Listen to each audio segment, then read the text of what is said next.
everyone, welcome back to my channel. Today we are going to take deep dive into one of the most powerful techniques used in coding interviews, the two-pointer pattern. So we have already discussed about all the patterns in our previous video. So today we will covering question for and deep dive into this pattern, two pointers pattern. So let's start. So definition. So it's simply we are placing two pointers at each end, or it can be of different kind. Basically, we just need two pointers, like two variables that we use to traverse and solve our question. So common approach, like simply I was saying mentioning that opposite ends, if we place pointers at opposite ends, if we like two pointers just moving with different speeds and two pointers moving in same direction. So these all can be the approaches. So when to use? So first major thing, when we have sorted arrays. So in case of sorted arrays only we can use this. When the arrays are unsorted we cannot use this. So next, palindromes, finding pairs, removing duplicates. These are all the use cases when we can use. So key advantage, I have already told in previous videos that it reduces the complexity from n squared to n in most of the cases, and it is best for solving problems like arrays, linked lists, string manipulation. So let's just jump into problem. So here we have picked lead code problem 167. So this is the two sum problem, as it is already mentioned that input is sorted. So here it is the link that we have to use two pointer problem, two pointer approach here in this problem. Let's see the problem. So given one index sorted array, we must find two numbers whose sum equals to the target. And based on indices, we cannot use here extra space and just we need to return these two indexes.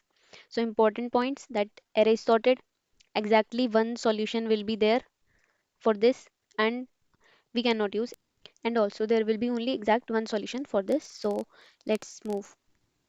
So here we can see examples, like this is our array 2, 7, 11, 15, and our target is 9. Means we have to find elements in the array whichever sums like 9, and we have to return the indexes of that particular array.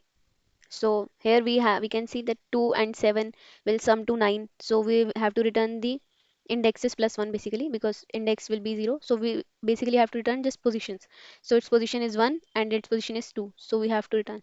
So similarly here we have target 6. So 6, 4 plus 2 6. So we have to return 1 and 3.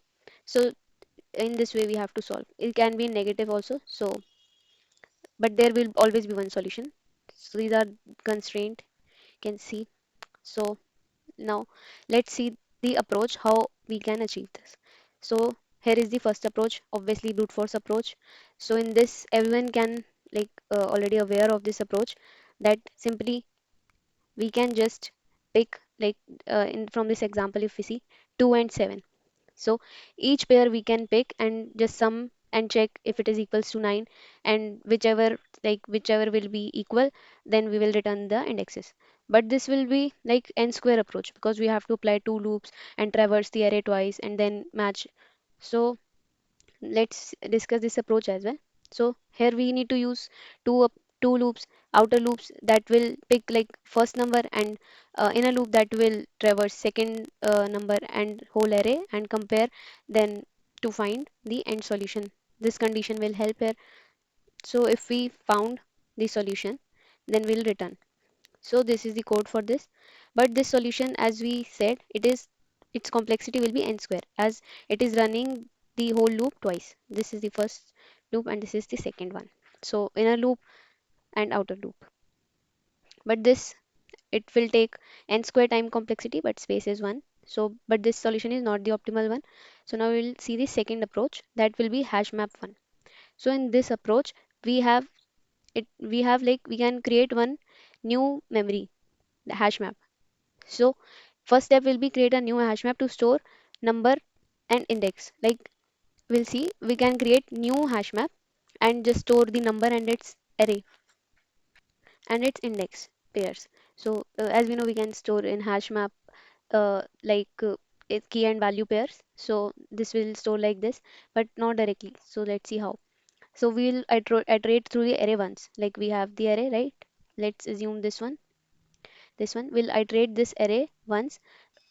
If we subtract anything from 9, then the next number will be obviously whose sum will be equal to 9, right?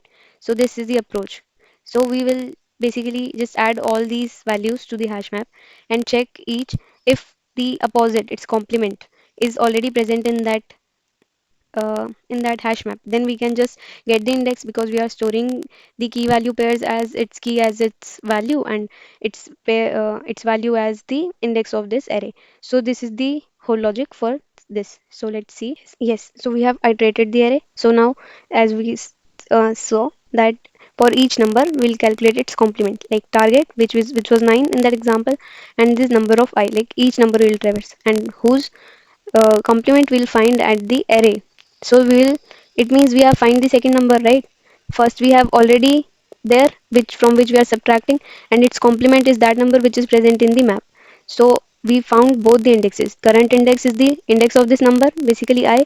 So we'll add just 1 to it and return this, and second number with the complement, and obviously that was also indexed, so we added 1 to it. So we'll return this, and this is done. This is what required. But what is the problem here? That we have created extra space hash map. So this approach is all good, just we have created and used extra space which was mentioned in the question that we don't have to use. So here is the code for this approach.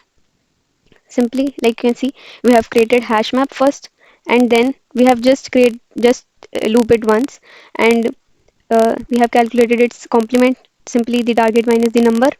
And if the map contains that complement, then simply we are just returning the indexes of both the numbers, one for this I which we are currently traversing, and other for the hash maps which we get from the map, like this.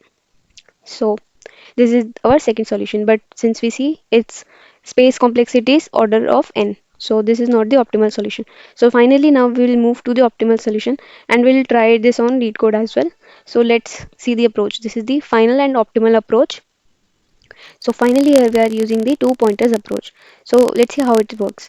So since the array is sorted, means non-decreasing order means like smaller number first, then bigger, like this. So we will simply place two pointers, one at the starting, one at the end, and if the target will sum each numbers, like the first and the last, and then second last and the second. So like this we'll add and check if it is greater than target or less than target. So based on that, if the target is greater, then obviously if the because the array is sorted, then we have the bigger number at the end. So we have explained here. So these are just the steps. So let's see it step by step so you can understand. So this is the example, right? So we have placed two targets here.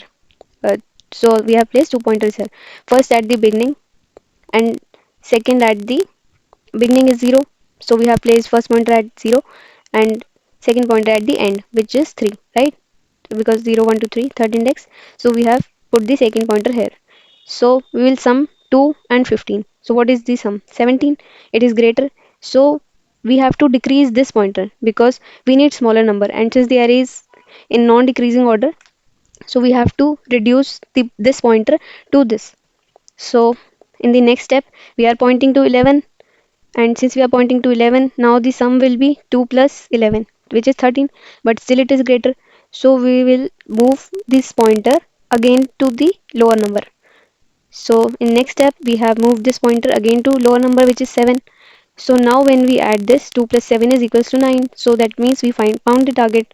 So in this case, we have found the target. So this is our result. Now we reach this. So this pointer plus 1 and this pointer plus 1 will be our answer, right? So we will return these indexes and we are good to go. Our question is solved here. Now let's code it. So let's create first pointer. Okay, so now let's create first pointer. So this is left, so we will put it at 0, right? So we'll create another pointer right, which will set at the end. So end, what is the end? Numbers dot length, right? Oops. Yes, so now we'll apply loop here. So we'll have to run the loop until left is less than right. Okay, so now let's see.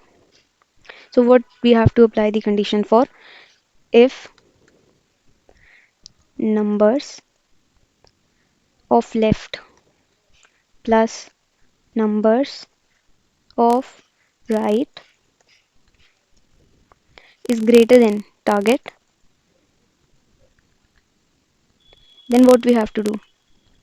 If the number, if the sum of this number is greater than target, then obviously we have to we have to decrement this pointer, right?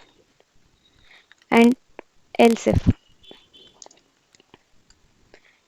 this number is greater than less than target, then we have to increment this left plus plus, right? We have to increment the starting pointer. So here we have increment and decrement. And what is the else? When these sum is equal to the target, right? Then in that case we know our answer, right? We will return integer. We have to return integer of these indexes. Left plus 1, which is first index, and right plus 1. Right plus 1, which is second index. So yes, so this is our solution. But since we haven't written anything at the end, so we have to return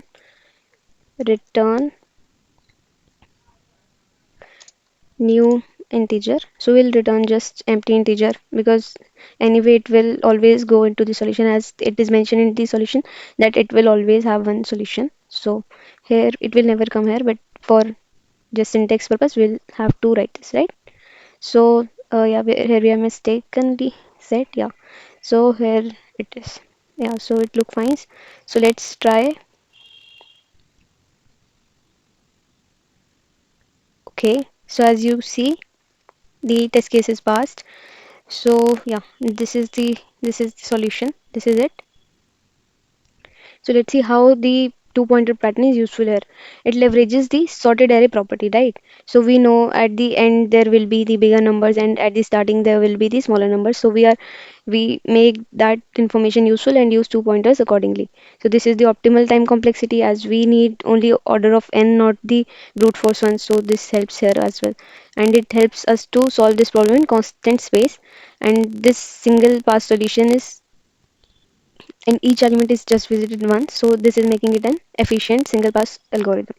So approach comparison, obviously brute force one is the worst approach, and HashMap one is good, but it is just needing space. But this was the requirement of the question, that we don't have to use extra space, so this was not optimal solution for this.